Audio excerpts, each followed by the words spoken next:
შემთხვევაში თქვენ როგორ ფიქრობთ, რამდენად შეიძლება პროკურატურა ამჯერად თქვათ დაუმტკიცოს მას ბრალი და ასევე ნაციონალური მოძრაობა საუბრობს იმაზე, რომ ის იყო პოლიტიკური ანგარიში, სწორება რომ ფარდა ჩამოხდეს ამ ხელისუფლებას ეს მოვლენები რომ შეგვითავაზოთ.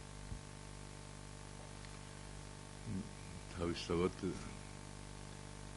თბილისელებისთვის არაფერი სასიამოვნო არ გახლავთ, როცა წლების განმავლობაში დედაქალაქის მერი ასეთ ვითარებაში აღმოჩნდება.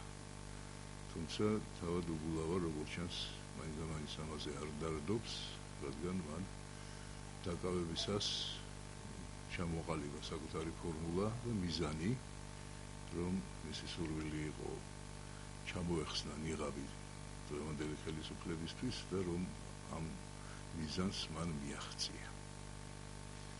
აქედან გამომდინარე საუბარი იმაზე, რა ტიპის ბრალდება ექნება წაყენებული და რამდენად დასაბუთებული იქნება პროკურატურის მიერ ახალი ბრალდება, ძნელი საპროგნოზო თემა გახლავთ, რადგან თუ ვინმეს აკლია ავტორიტეტი ამ ქვეყანაში, ერთ-ერთი უპირველესი სწორედ ქართული პროკურატურა გახლავთ, რომელიც საკმაოდ მახინჯი კოაბიტაციის მაგალითს წარმოადგენს.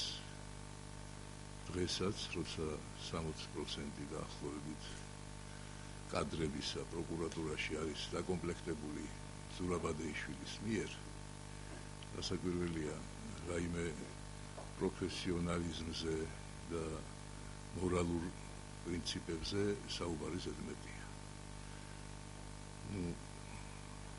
ყოველთვის გვაქვს ხოლმე განცდა იმისა, რომ ჩვენ გერბზე, სახელმწიფოებრივზე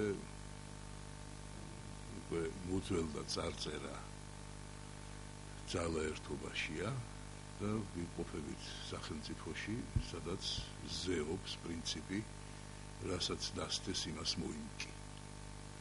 ყველა მიუღებელი ფორმა დღევანდელი ოპოზიციისთვის, რაც მათ წინააღმდეგ ვლინდება უკანასკნელ პერიოდში, საკუთარი შემოქმედების შედეგია.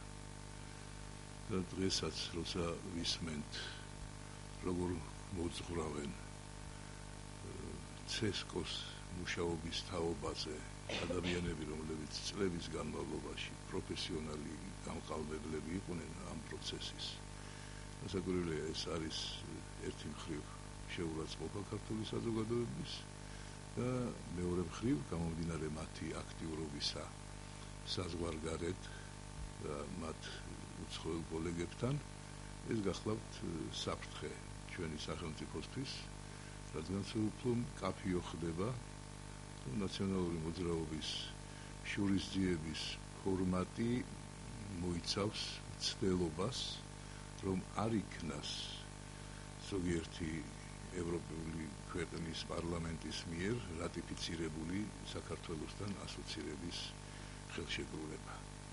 ეს ბერკეტი მათ მეტნაკლებად გააჩნიათ, ამიტომ ჩვენი ხელისუფლებაც უფრო ზომიერი უნდა იყოს ალბათ თავის თავდასხმებში, რადგან ხელმოწერა ამ ხელშეკრულების არის აუცილებელი, მაგრამ არასაკმარისი ნაბიჯი მოგეხსენებათ მის ძალაში შესასვლელად, ხოლო რომელი ქვეყანა როგორ გაჭიმავს დროს ამ გადაწყვეტილების მიღებისა, ამას ჩვენ ყველანი ერთად დავინახავთ.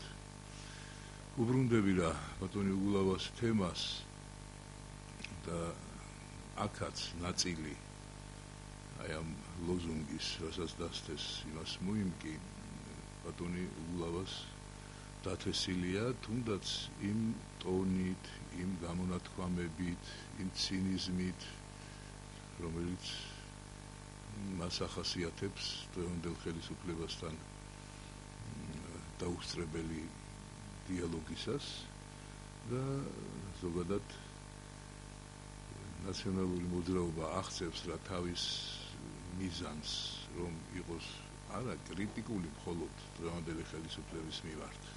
კრიტიკა შეიძლება ზოგჯერ სასარგებლოც იყოს ხელისუფლებისთვის, მაგრამ როცა ამას აქვს ძალიან ესეთი სარკაზმული ფორმა, როდესაც ერთმანეთს ეჯიბრებიან ნაციონალური მოძრაობის ლიდერები, ვინ უფრო შეურაცხმყოფელ ტექსტს მოამზადებს დღევანდელი ხელისუფლების ლიდერებისთვის, მაშინ მოსთხოვენ სხვასაც იყვნენ ისეთი კორექტულები და ისეთი უმოტივაციო ამ პროკურატურასთან თანამშრომლობისა, რასაც დღეს ვასწრებით.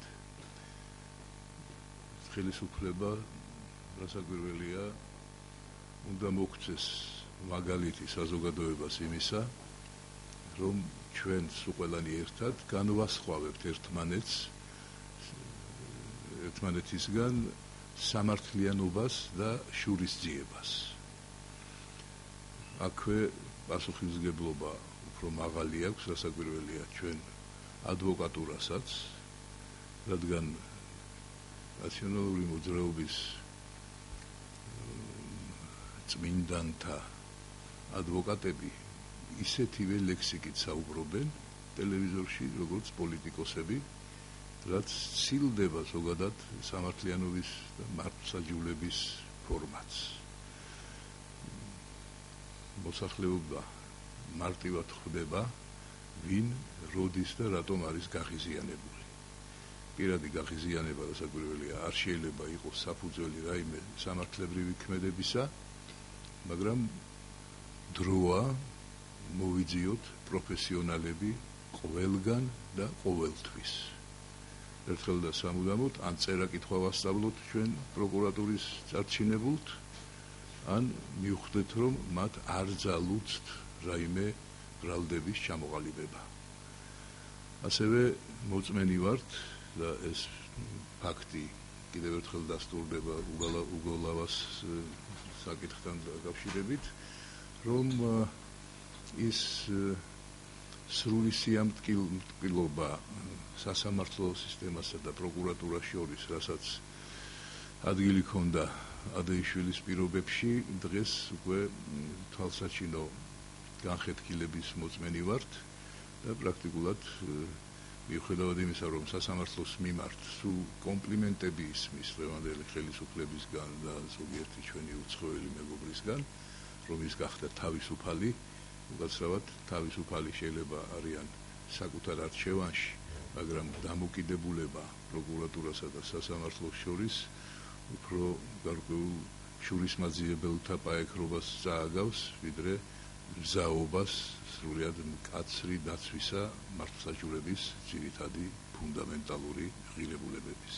ბატონო სესო, კონკრეტულად რომ ვთქვათ, იყო თუ არა უგულავას დაკავება პოლიტიკური ანგარიშტორება მმართველი გუნდის და წამოეგო თუ არა მმართველი გუნდი ნაციონალური მოძრაობის პროვოკაციას, იმიტომ რომ ჩვენ მოვისმენთ განცხადებები, რომ მათ უწოდნენ, რომ ეს მოხდებოდა და სწორედ ამიტომ ვთქვათ, უგულავამ დააჭერია საკუთარი თავი დასაწყისშივე მოგახსენეთ, რომ ბატონი უგულავა კმაყოფილი იყო ფაქტით საკუთარი დაკავებისა, არც აღელვება ეტყობოდა და არც რაიმე სიბრალულის გამომწვევი გამომეტყველება იყო მის სახეზე. რასაკვირველია, რაოდენობა იმ დროს ტელეკამერების აეროპორტში, მაშინ როდესაც არავინ ელოდებოდა რომელიმე მაღალი რანგის სტუმარს, ესეც მიგვანიშნებს იმაზე, რომ ვიღაცა მიიწვია ამდენი ტელეკამერა. ხოლო როდესაც დილის 5 საათზე აეროპორტში ხედავთ ბატონ ბოკერიას გამცილებლის როლში, ჩდება გრძნობა იმისა, რომ ან ძალიან დიდი ხნით მიდიოდა გასაცილებელი სუბიექტი, ან მანაც იცოდა რა სცენარი ინტერესი გამოამჟღავნა ფაქტის მიმართ. იმიტომ რომ თუ ადამიანი დილას მიფრინავს და საღამოს უნდა უკან ჩამოფრინდეს, მისი გაცილება თუ თუ არ არის წინასწარ დაგეგმილი რაიმე პროცედურა, არაბუნებრივია. და მაინტერესებს თუ აქვს რომელიმე ტელეკომპანიას კიდევ კადრები სხვა დროს რომ მიფრინავდა სადმე უგულავა, თუ აცილებდა ასე რომელიმე ლიდერი ნაციონალური მოძრაობის. ამიტომ ცალსახად პოლიტიკურ ზეწოლას ამათ ვერ ვუწოდებ, იმიტომ რომ ხლა მოსახლეობისთვის ცნობილია შეიძლება უფრო მეტი ვიდრე პროკურატურისთვის და საკუთარი თავისუფლების ჩამოყალიბება არის დამოკიდებული იმ ინფორმაციაზე, რომელიც თითოეული მოქალაქე ფლობს და რომელზეც ხელი მიუწვდება. ყოველივე ის, რაც ჩვენ ვიცით იმ წრეებიდან, საიდანაც ვრცელდება ხოლმე ეს ინფორმაცია, შეიძლება ქაღალდზე გადატანისას იყოს გარკვეულად მიუღებელი სამართლებრივი ფორმით, მაგრამ ის რომ არსებობდა არალეგალური წყარო ფინანსირების და ის რომ ფულის ხარჯვა ნაციონალური მოძრაობისთვის არ იყო რაიმე პრობლემა, ამის უამრავი მაგალითი არსებობს, ამაზე შეიძლება ტომები დაიწეროს, მაგრამ ნელ-ნელა ყველაფერი გამოაშკარავდება. იმასაც ძნელად დავიჯერებ, რომ კიევის მერმა, ბატონმა კლიჩკომ, კიეველების ხარჯზე დაპატიჟა 2 დღის წინ 20-მდე დეპუტატი ჩვენი პარლამენტის უმცირესობის წარმომადგენლები და მოუწყო მათ შეხვედრა მიხეილ სააკაშვილთან კვების მრეწველობის უნივერსიტეტში კიევის, სადაც რამოდენიმე საფორტეპიანო ნაწარმოები შეასრულა ქალბატონმა გუნიათიშვილმა. ახლა ასეთი გასართობი ტურები მაშინ როცა თურმე ჩვენ ყოფილ პრეზიდენტს უჭირს ერთი ბილეთის ფულის შოვნა რომ გადაადგილდეს ერთი ქვეყნიდან მეორეში, გასაგრილია ისევ ბადებს კითხვებს. ეს ამოუწურავი პარტიული ფინანსური რესურსი რა წყაროებიდან არის შექმნილი. ამის გამოძიება, გასაგრილია არის საქართველოს საზოგადოების ინტერესი, ოღონდ ეს გამოძიება უნდა იყოს გამჭვირვალე და რას ვიზამთ? ხარი ხართან რო დაებად ან წნესის და ან ფერსა, ხო? მაგრამ არაფერი არ შეცვლილა პროკურატურაში, იმიტომ რომ ერთი სადმიდან ხიდან მეორე ხეზე გადააბეს ერთი და იგივე ხარები. პროფესიონალობის ნატამალი არ იყო საჭირო წლების განმავლობაში არც პროკურორისთვის, არც მოსამართლისთვის და დღესაც შეიძლება პროფესიონალიზმის მოსამართლეებისა იზრდება, მაგრამ პროკურატურაში ამის რეალობას ვერ ვხედავთ. ნუ ვიტყვით რომ ეს არის მხოლოდ პოლიტიკური ძალის იგი გამოყენება იმისთვის რომ დადგეს ის შედეგი რომლისთვისაც ემზადება რასაკვირველია ხელისუფლება, ვერ ვიტყვი რომ ვინმეს ხელისუფლებაში გული დაწყდება თუ სასამართლო რაიმე განაჩენს გამოუტანს უგულავას, მაგრამ ისიც გასათვალისწინებელია, რომ ჩვენ საკუთარ თავში გავიმეორებდი ამას, უნდა გავარჩიოთ სამართლიანობა და შურისძიება. როდესაც ერთ ადამიანს 5 ბრალდებას უყენებენ, მათ შორის ერთი 50 მილიონის გაფლანგვა და ამის მერე არ მიდის რა ეს სასამართლო ან რაღაც სხვა მართლმსაჯულების პროცესი, მერე 1 მილიონის გულისთვის რომ უკვე დაკავებულია ადამიანი, ან კიდე რაღაც სხვა, ესე იგი, ან მოეგროვებიათ თავიდან ეს ბრალდებები, ყველაფერი ერთად, თუ იცოდნენ, თუ არ იცოდნენ, ვერავინ დაიწყებს მსჯელობას იმაზე, დაბრუნდებოდა თუ არა უკან უგულავა. თუ რაიმე სანდო ინფორმაცია გქონდათ, რომ ეს ხანგრძლივი დროით გაცილების პროცედურა იყო, რასაც ჩვენ უყურებდით, მაშინ უნდა გამოვრიცხოთ ის, რომ ეს იყო დადგმული სპექტაკლი აეროპორტში. ასე თუ ისე საზოგადოებას მართალი რო გითხრათ, ნამდვილად მობეზრდა ეს სულ უფრო მზარდი კინკლავობა ორ პოლიტიკურ ძალას შორის. და ასეთ ვითარებაში, როდესაც ხელისუფლება ამდენ ყურადღებას უთმობს ერთ პოლიტიკურ ძალასთან შერკინებას, უკმაყოფილო რჩება ცხადია მოსახლეობა. რადგან ყურადღება დღევანდელი ხელისუფლების გადატანილია პოლიტიკური ოპონენტების განკიქებაზე, ეს პოლიტიკური კუთხით შეიძლება სამართლიანობის ჩარჩოებში ჟდებოდეს, მაგრამ ზოგადად ერთი და იმავე ადამიანების ყოფნა ქვეყნის მთავრობის სათავეში, პარტიის სათავეში, პოლიტიკური კოალიციის სათავეში, ვფიქრობ, წარმოუდგენელია ნაკლის გარეშე ხორციელდებოდეს ეს უფლებამოსილებები, როდესაც ერთ კაცს აქვს უამრავი პასუხისმგებლობა დაკისრებული და რაც მთავარია, მას თავზე ახვევენ სულ უფრო მეტ და მეტ პასუხისმგებლობას საზოგადოების და სახელმწიფოს წინაშე, პრაქტიკულად აცლიან რა ხელიდან ამ უფლებამოსილებას საქართველოს პრეზიდენტს. ამიტომ რა კუთხიდანაც არ უნდა შევხედოთ დღევანდელ ვითარებას, უნდა ვაღიაროთ, რომ უკვდავი ლოზუნგი დაგვიტოვა ნაციონალურმა მოძრაობამ, გასაკეთებელი კიდევ ბევრია.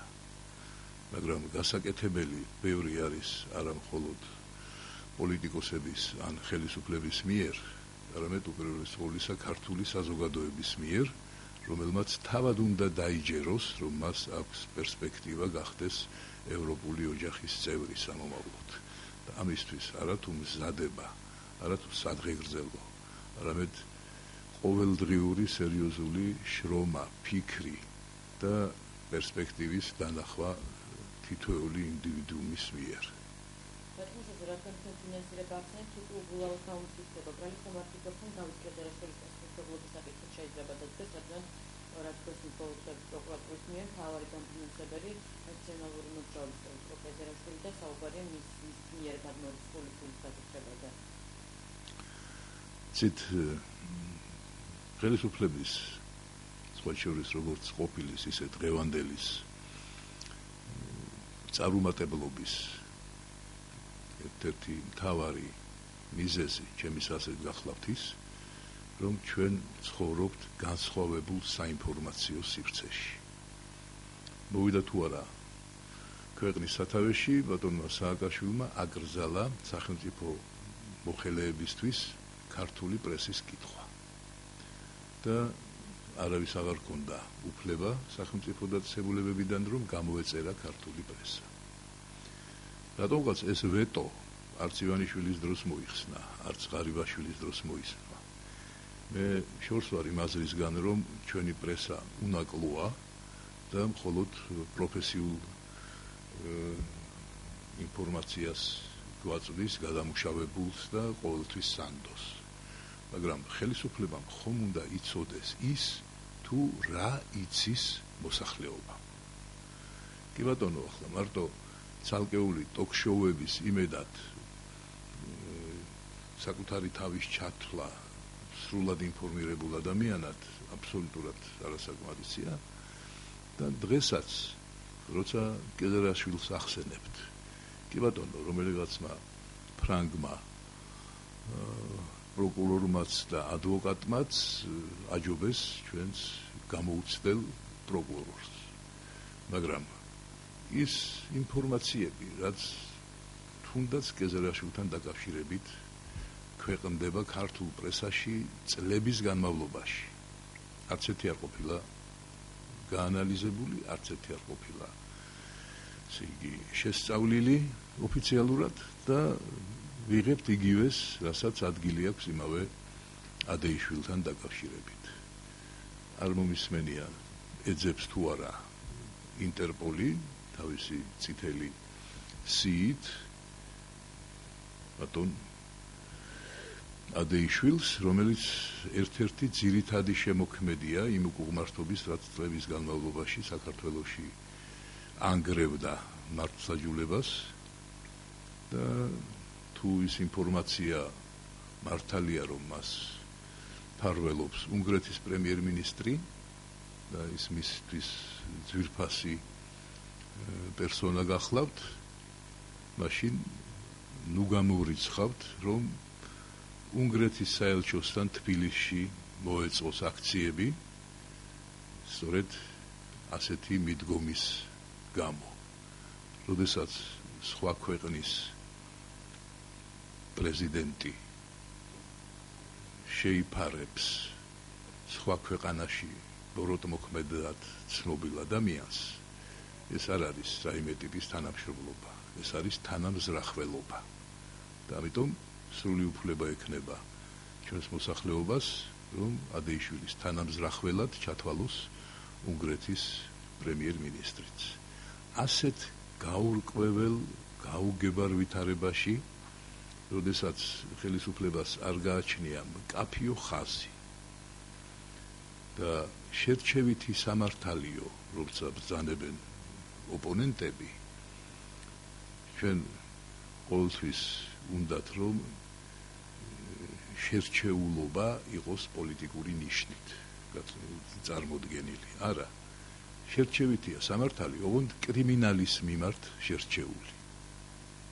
ზოგ კრიმინალურ შემთხვევაში ეს ამოტივტივდება, ზოგჯერ არის მიჩუმათებული.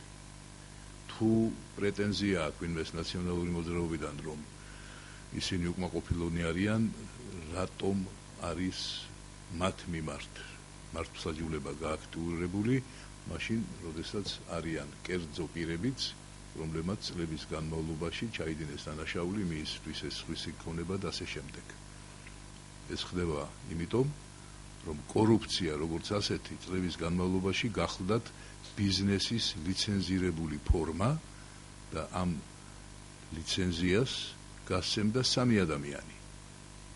ერთი დღეს ციხეშია, მეორე თავს აფარებს უკრაინას, მესამე კი უნგრეთს. და ვიდრე ეს პოლიტიკური ფიგურები აღიქმებიან ლიდერებად რომელიმე პოლიტიკური ძალისა ქვეყანაში, ძნელია, რომ სიმპათიები ამ პოლიტიკური ძალის მიმართ იყოს დაფუძნებული მათ ოპოზიციონერობაზე.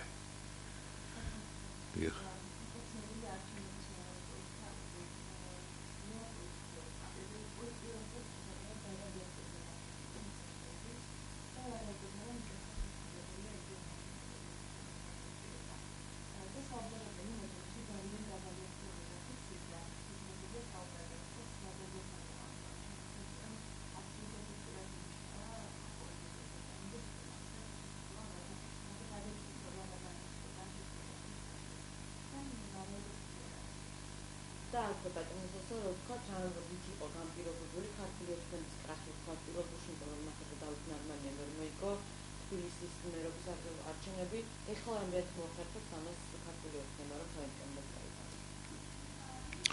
ძნელია გავიზიარო ტერმინი კრახი პირველი ტურის შესაძლებლად ქართული ოცნებისთვის. მიზეზი კი ბატონო, დავასახელოთ და ვიმსჯელოთ. ჯერსეთი დასწრებასთან დაკავშირებით, რომელსაც ჩვენ ვეძახით ძალიან დაბალს. ევროპარლამენტი აირჩია ევროკავშირის ყველა ქვეყანამ. ჯამური დასწრება ამ არჩევნებზე ძლივს უახლოვდება 40%-ს.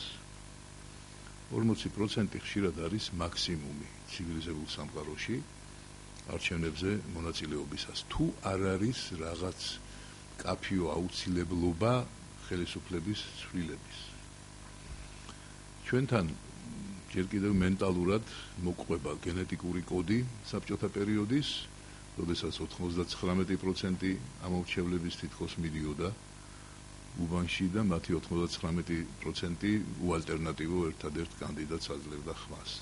ასეთი ფალსიფიცირების პერიოდი საბედნიეროდ წასულია უკვე და დღეს ვართ იმ რეალობაში, რომელშიც ვართ, მაგრამ როდესაც იძახიან, რომ ქართულმა ოცნებამ კრახი განიცადა პირველ ტურში, მოდით ჯერ მადლობა უთხრათ ქართულ ოცნებას, რომ მათ ბარიერი ნაციონალური 30%-დან აიყვანეს მეოცნებე 50%-მდე და მისცეს საშუალება ქართულ ხალხს უფრო დამაჯერებელი შედეგის მიმღები კანდიდატების არჩევისა. ჩვენ არაერთხელ მოგვისმენია წინა წლებში უკმაყოფილება ქართული საზოგადოების, რომ 30%-ით არჩეული მერი არის მიუღებელი მოქალაქეებისთვის. დღეს 46%-ით არჩეული მერი უკვე აღარ არის თავზე მოხვევის საფუძველი.